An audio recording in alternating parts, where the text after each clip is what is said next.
podcast foi produzido e editado por VZ7 Produtora. Sejam muito bem-vindos ao Memórias Pod. Meu nome é Leandro Magalhães e esse aqui é o seu podcast Storytelling dedicado a contar histórias reais em que o nome de Deus foi glorificado. Essa semana nós vamos contar aqui a história do grande avivamento que aconteceu lá na Argentina. E antes da gente começar, um recadinho da VZ7 Produtora. Se você pensa em começar o seu podcast, ou até mesmo já tem o seu projeto e quer fazer um upgrade na qualidade, eu te convido a conhecer a VZ7 Produtora. Se você curte o nosso trabalho e precisa de alguma solução de áudio e multimídia, entre em contato conosco e faça seu orçamento. Edição e produção de podcasts, chamadas para eventos, vídeos institucionais e muito mais para o seu projeto. Entre em contato conosco pela nossa página do Instagram, o VZ7 Produtora, ou você pode mandar um e-mail para nós, vz7produtora@gmail.com. É isso aí, a VZ7 Produtora caminhando junto com Memórias Pod. Então, se você tem um projeto aí, se você tem um podcast ou você só tem a ideia, entre em contato lá pelo e-mail, ou pelo Instagram. Troca uma ideia com a gente aqui que eu tenho certeza que vai valer a pena. Para fazer um projeto como esse, como Memórias Pod, precisa talvez de muito menos do que você acha que você precisa. Então, chama a gente lá, tenho certeza que vai valer a pena. Antes da gente começar, eu quero pedir para você também, caso você queira falar conosco, você pode escrever para o projeto memoriaspod@gmail.com ou falar com a gente lá na nossa DM do Instagram, o Memórias Pod. E agora sim, sem mais delongas, vamos pro episódio.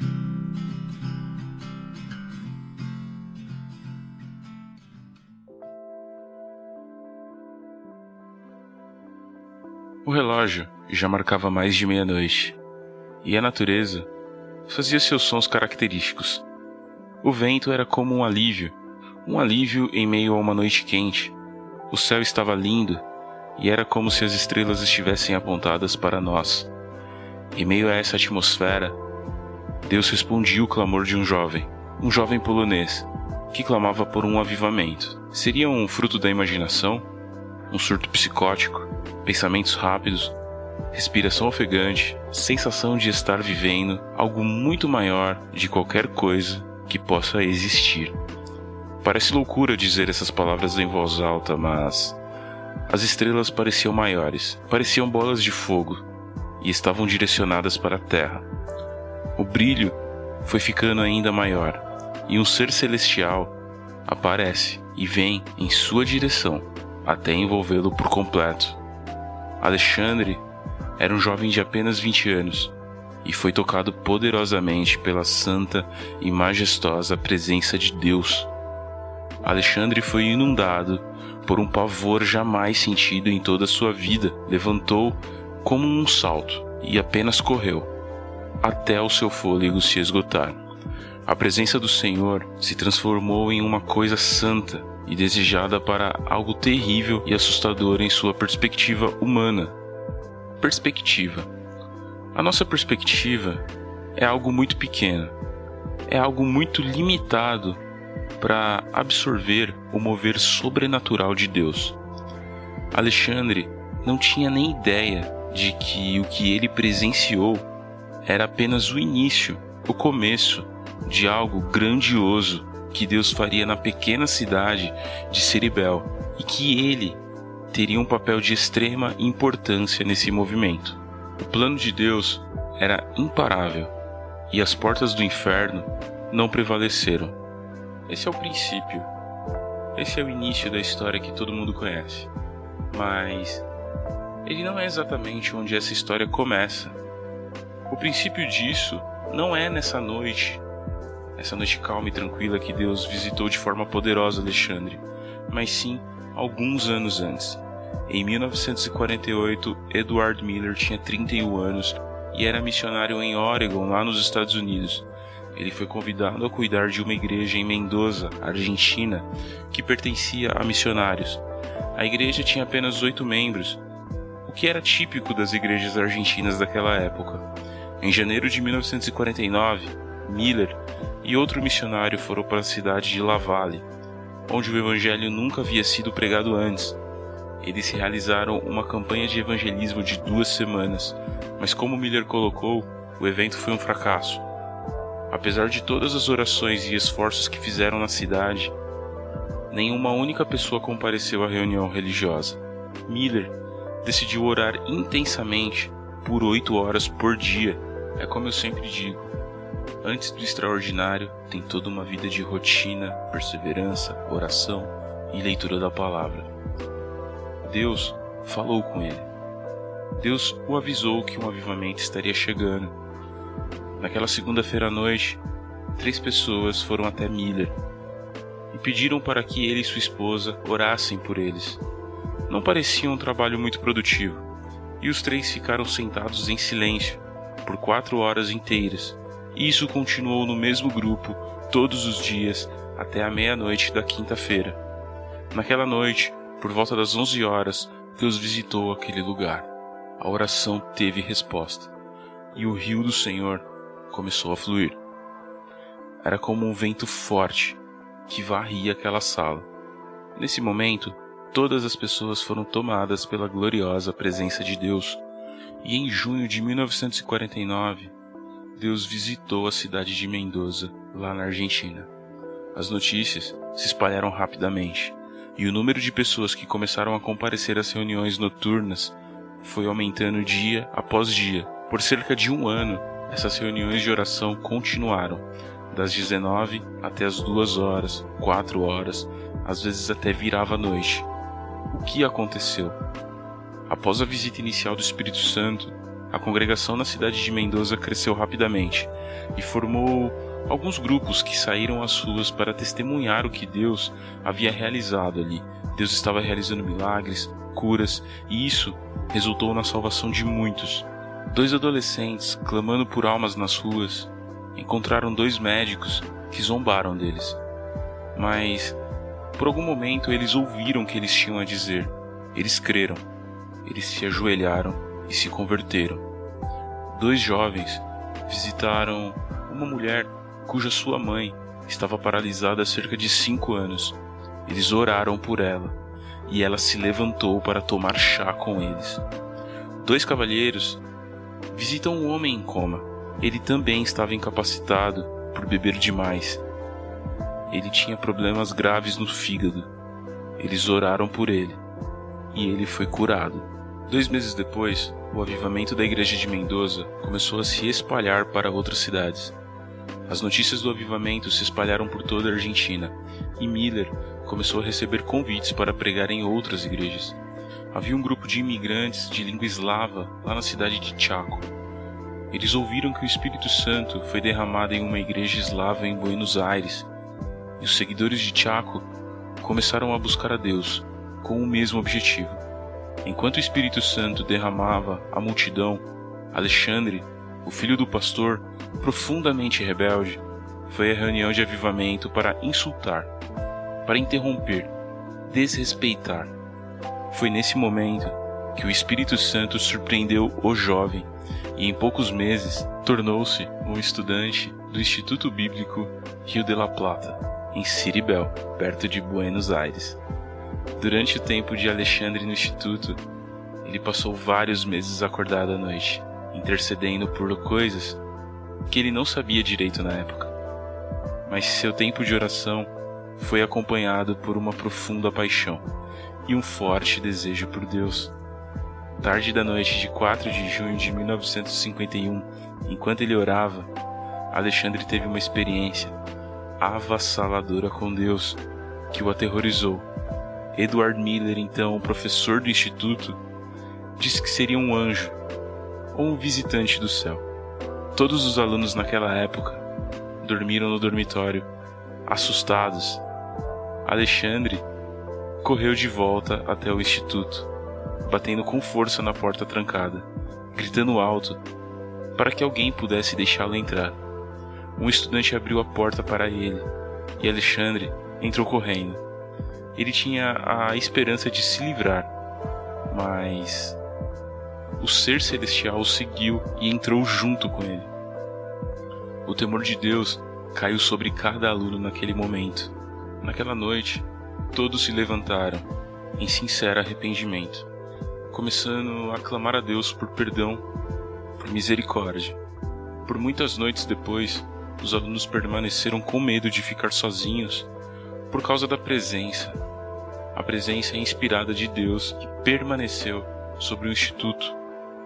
Na manhã de 5 de junho de 1951, o Instituto suspendeu as aulas. E nas 10 semanas seguintes, professores e alunos, cerca de 50 pessoas, que passaram de 10 a 20 horas por dia em oração e jejum, clamando para que Deus viesse sobre eles e trouxesse a libertação de pecados enraizados naquele povo.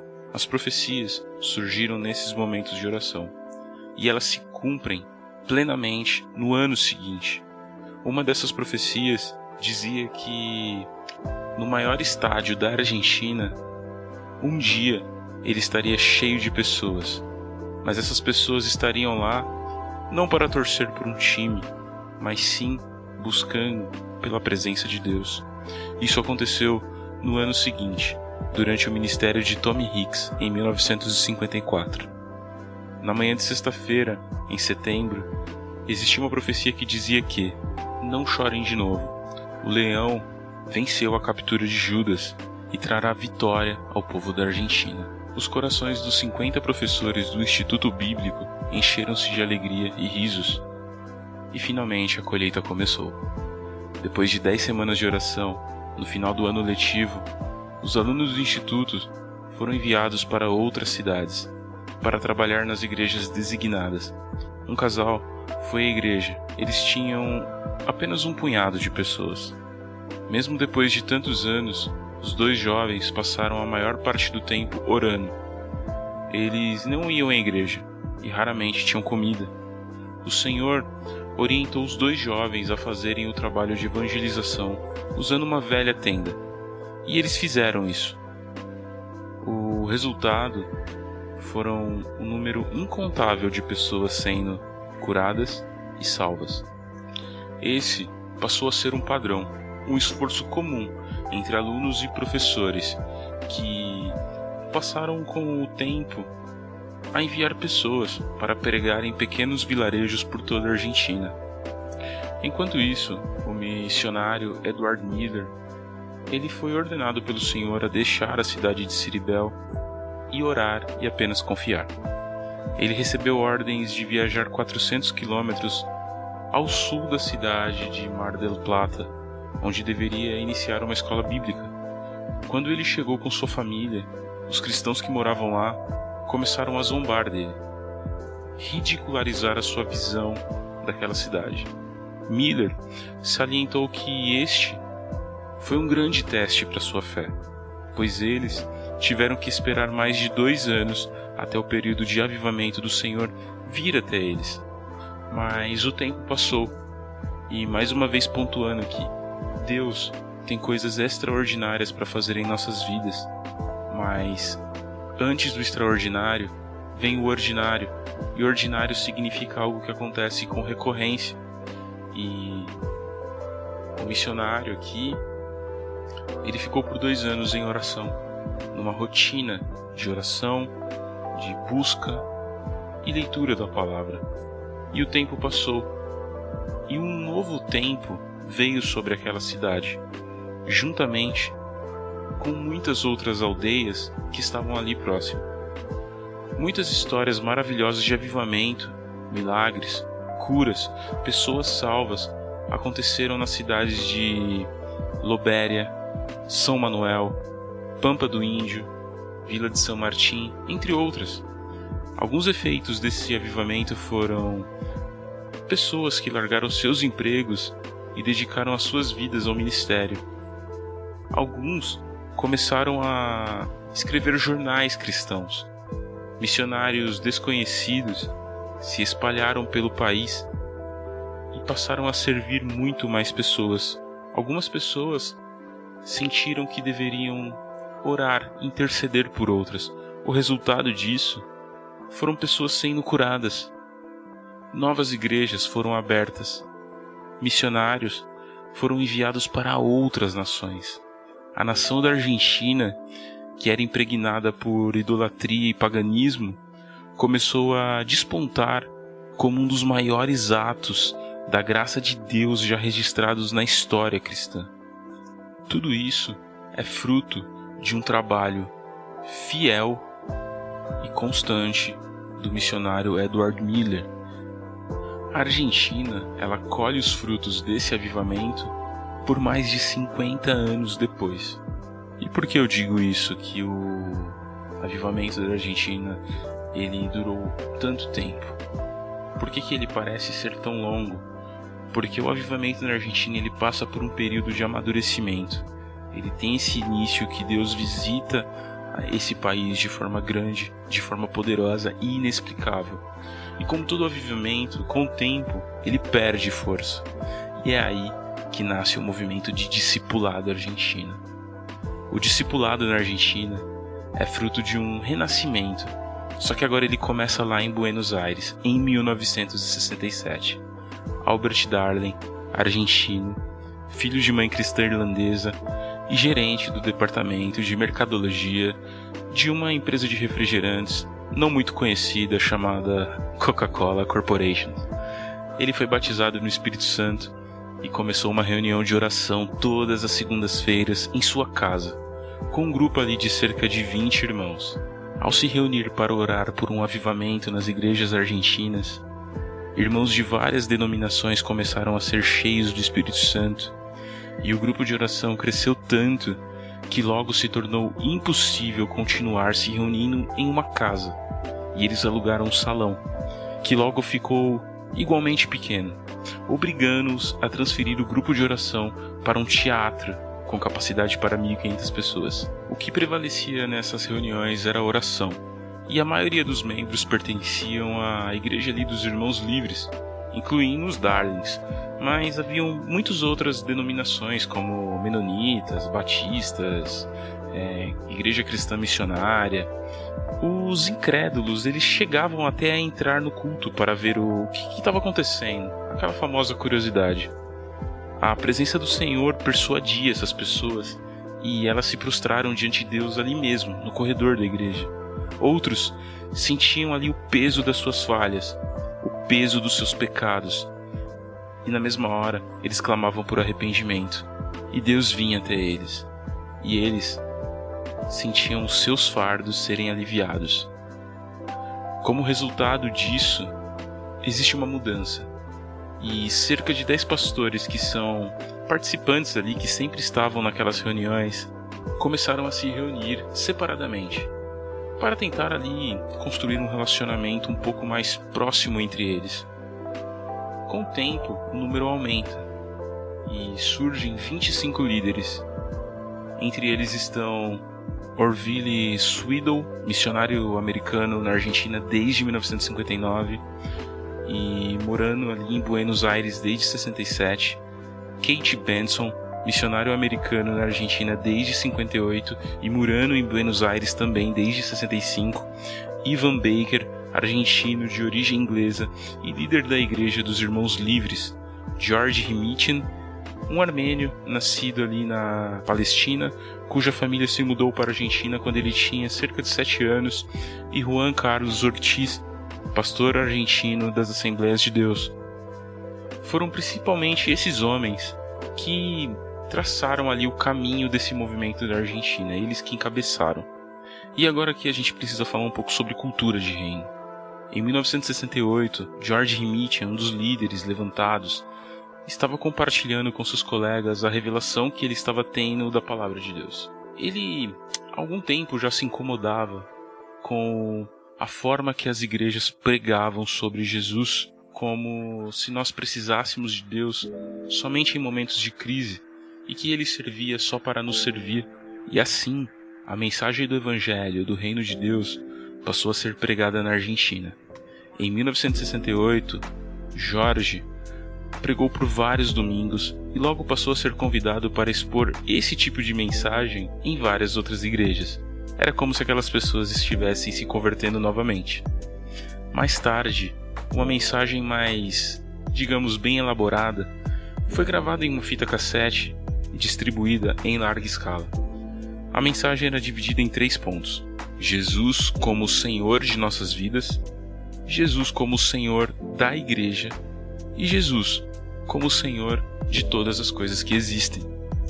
Outro ponto-chave para o avivamento da Argentina foi o conceito mesmo de discipulado, inspirado nos marinheiros da Segunda Guerra que iniciaram um movimento interdenominacional cujo objetivo era explicar quem era Deus e o sacrifício de Jesus para nós na cruz do Calvário, com o intuito de tentar treinar pessoas para poder fazer o nome de Cristo conhecido. E a Igreja Argentina acaba implementando esse novo modo de discipulado na sua cultura. Através da vida do irmão Ivan Baker, que foi um dos líderes levantados, Deus fez grandes coisas.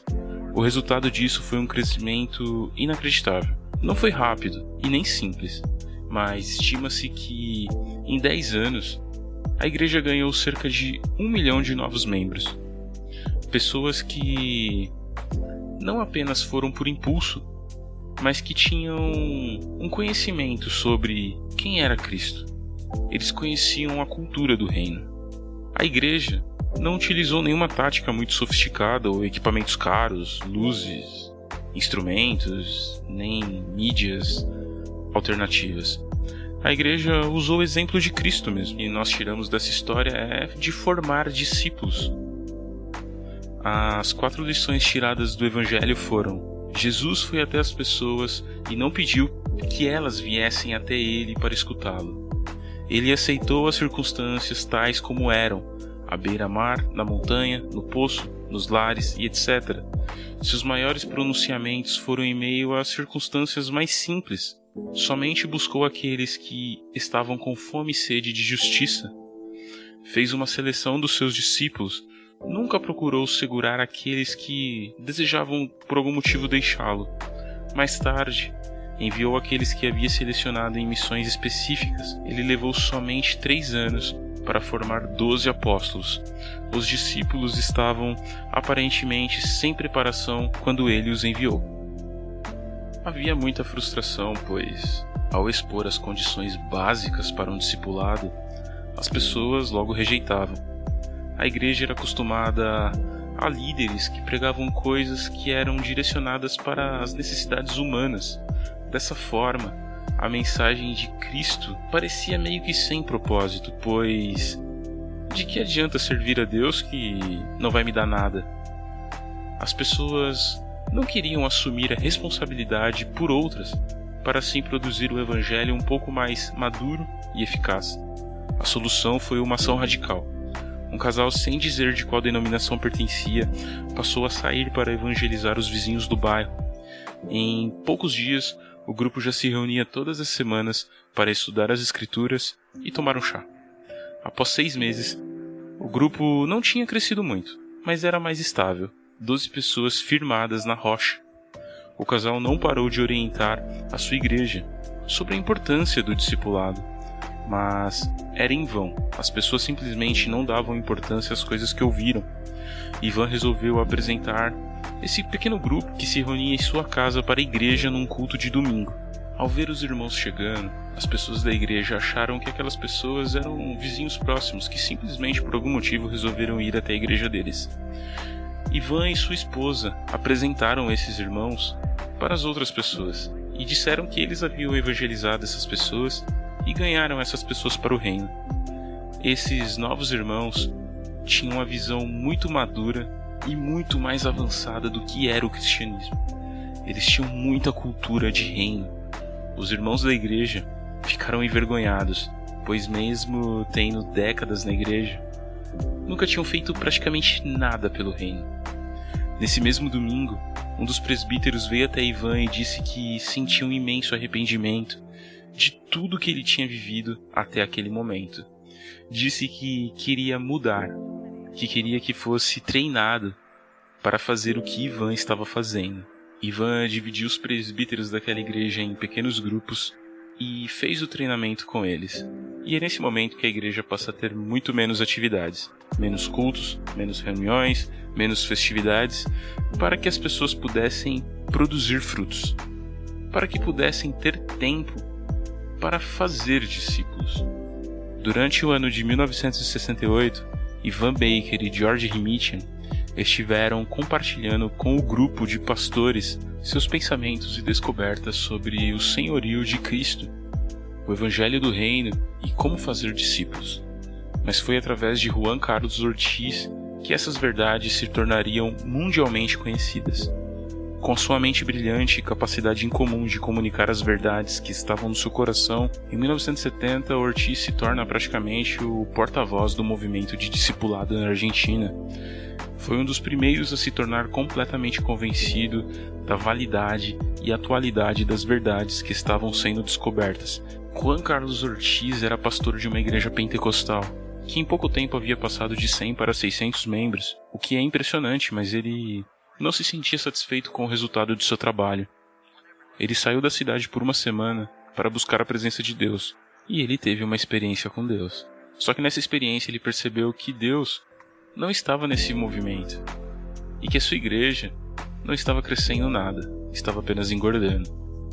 Haviam 100 pessoas sem amor, e agora haviam 600 pessoas sem amor.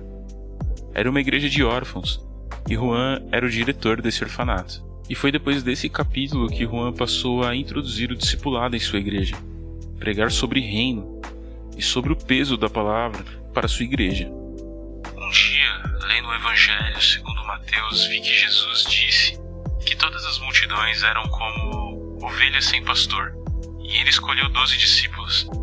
Disse para mim mesmo: é tempo de mudar. Eu tinha uma congregação parecida com um clube. Era como um orfanato e eu era o reverendo Juan Carlos Ortiz, diretor desse orfanato. Quando compreendi isso, decidi começar uma nova igreja subterrânea em minha casa. E Joãozinho roubou um grupo de membros do reverendo Ortiz e começou a discipulada. Eu era o Joãozinho. Nessa nova estrutura, não precisava mais ser o reverendo. Era apenas o Joãozinho. Você sabe por quê? Porque clubes são fundamentados em pretensão e prestígio humano. Na verdade, a igreja é fundamentada em Jesus. Se nós o chamamos pelo seu primeiro nome, por que não a mim? Então dei a minha vida a esses discípulos, trabalhei com eles, fomos para o campo juntos, vivemos juntos, comemos juntos. Eu abri a minha casa para eles. Eles vieram dormir em minha casa. Nós nos tornamos como uma família. E depois de 6 meses mais ou menos, não foi de um dia para o outro, as pessoas estavam tão mudadas que todo o orfanato notou isso. As pessoas iam até eles para pedir oração e conselhos.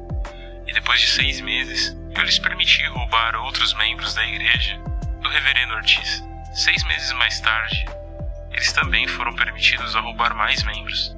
Levou quase 3 anos, mas finalmente, todos os membros foram roubados e aquela igreja já não era mais um orfanato. Nós éramos uma família. Durante esse tempo, pessoas estavam sendo salvas. Cada um de meus discípulos se reunia com seu grupo.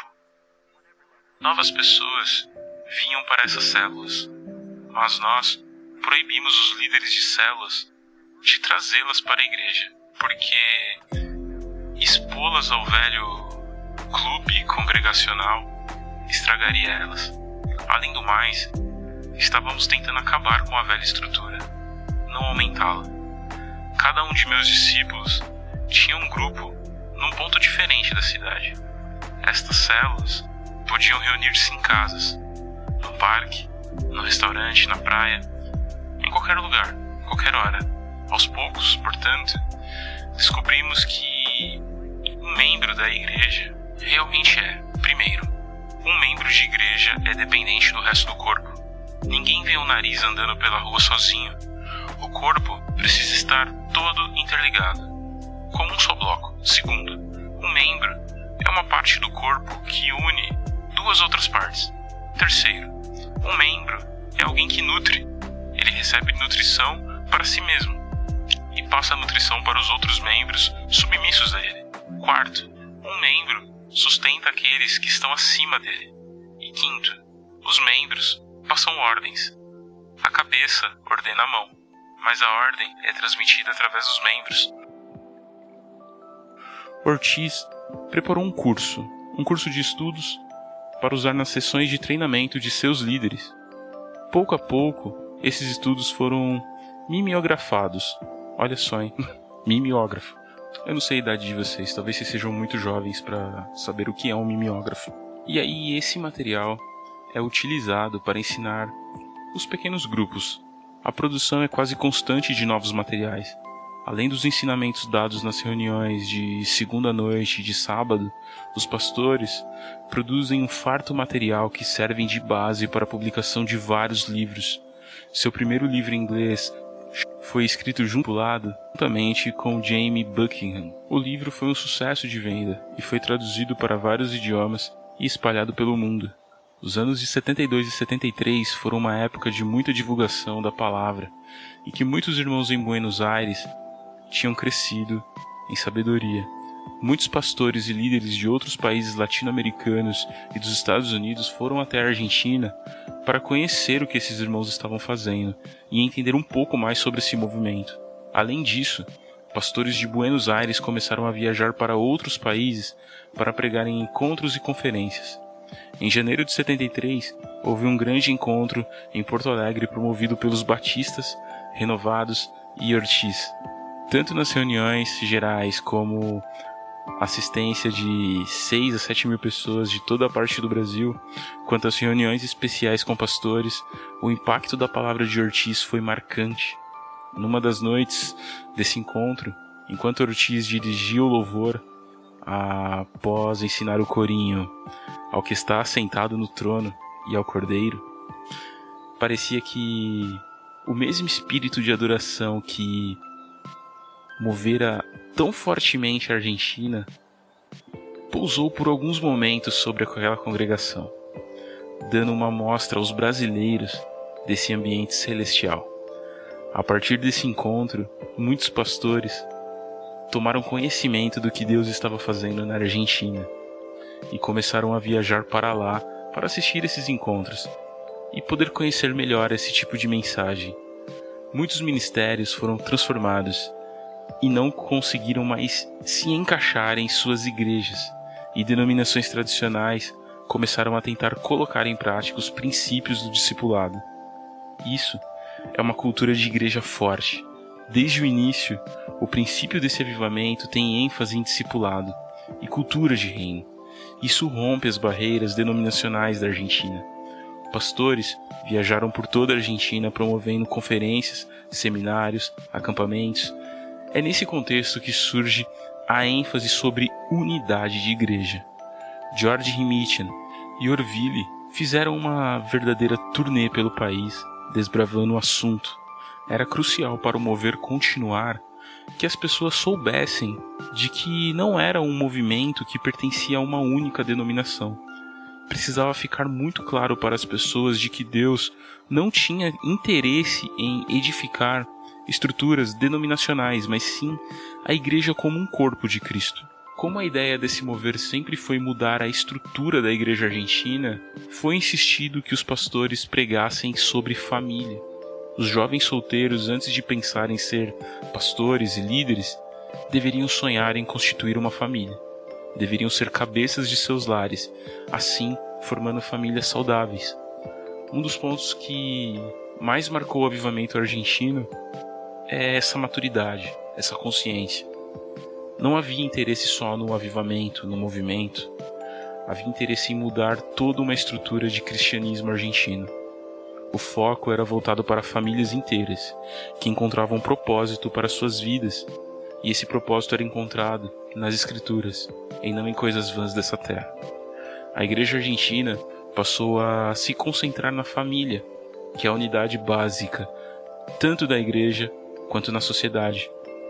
Resumindo, de acordo com uma mensagem de Ortiz em outubro de 1969, o propósito de Deus não era apenas salvar almas, mas salvar homens. Infelizmente hoje o evangelho é um pouco deficiente, pois procura apenas salvar almas, mas o evangelho de Deus deve reorientar completamente a vida e a conduta dos verdadeiros discípulos de Cristo e os reunir numa comunidade de santos, onde aprendam a viver e trabalhar com dignidade, onde manifestem o amor, manifestem o reino, a graça e a verdade de Deus na vida deles, e assim nós teremos homens e mulheres salvos e não apenas almas. É inegável que Deus ele visitou a Argentina nesses últimos anos. Primeiro nós temos o derramar de forma sobrenatural sobre aquele pequeno grupo de jovens do instituto. Depois nós temos uma cultura de igreja sendo transformada por um avivamento totalmente consciente com base em discipulado.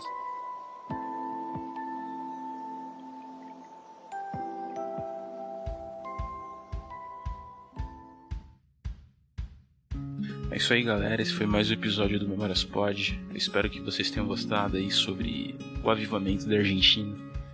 Poxa, foi um episódio talvez diferente do que vocês esperavam. É um avivamento aí, né, com uma linha assim um pouco mais madura, mais consciente, mais pé no chão. Mas quando eu conheci essa história eu achei muito necessário trazê-la aqui. Bom, enfim, me dá seu feedback, me conta o que você achou. Aí você pode mandar um e-mail para o projetomemoriaspod@gmail.com ou lá na minha página do Instagram, o Memóriaspod. E temos e-mail, hein? Temos e-mail aqui do Rafael Pullman. Paz, irmão Leandro, tenho acompanhado seus vídeos, são bênção, e tenho compartilhado com amigos e irmãos. Galera, façam como o Rafael, compartilhem o Memóriaspod. E tem uma história muito legal de um irmão chamado Nicholas Winton, que resgatou crianças na Segunda Guerra Mundial. O pastor Rodrigo Silva fala um pouco sobre ele no YouTube. Deixo como sugestão para uma história. Que Deus abençoe você. Abraço. Abraço, Rafael. Pra você também, mano. Cara, eu conheço essa história e se eu te falar que tá no cronograma aqui, hein? Tá no cronograma, daqui a pouco aparece no feed aí. Fique esperto. Cara, obrigado por escrever, meu brother. Deus abençoe sua vida, mano. Tem mensagem aqui também do Pedro Moraes, que ele escreveu: estou sendo muito edificado pelo seu trabalho, irmão. Já mandei para vários amigos. O pessoal de Curitiba, da comunidade Casa, está ligado com vocês. Um abraço aí pro pessoal da comunidade Casa. E para você também, Pedrão. Obrigado aí por compartilhar. Podcast é assim, né? No boca a boca que cresce. Então eu dependo do compartilhamento de vocês aí. Cara, obrigado por escrever, obrigado por compartilhar, obrigado por ouvir. Que Deus abençoe muito sua vida, meu brother. Galera, eu vou ficando por aqui. Você que ouviu, chegou até aqui. Muito obrigado aí. Deus abençoe sua vida.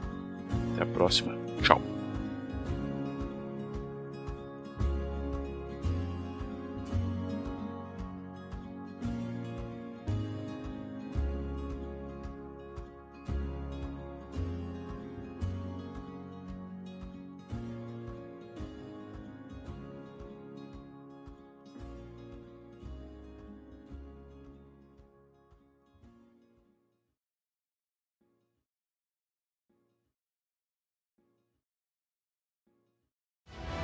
Sou Igreja de Deus.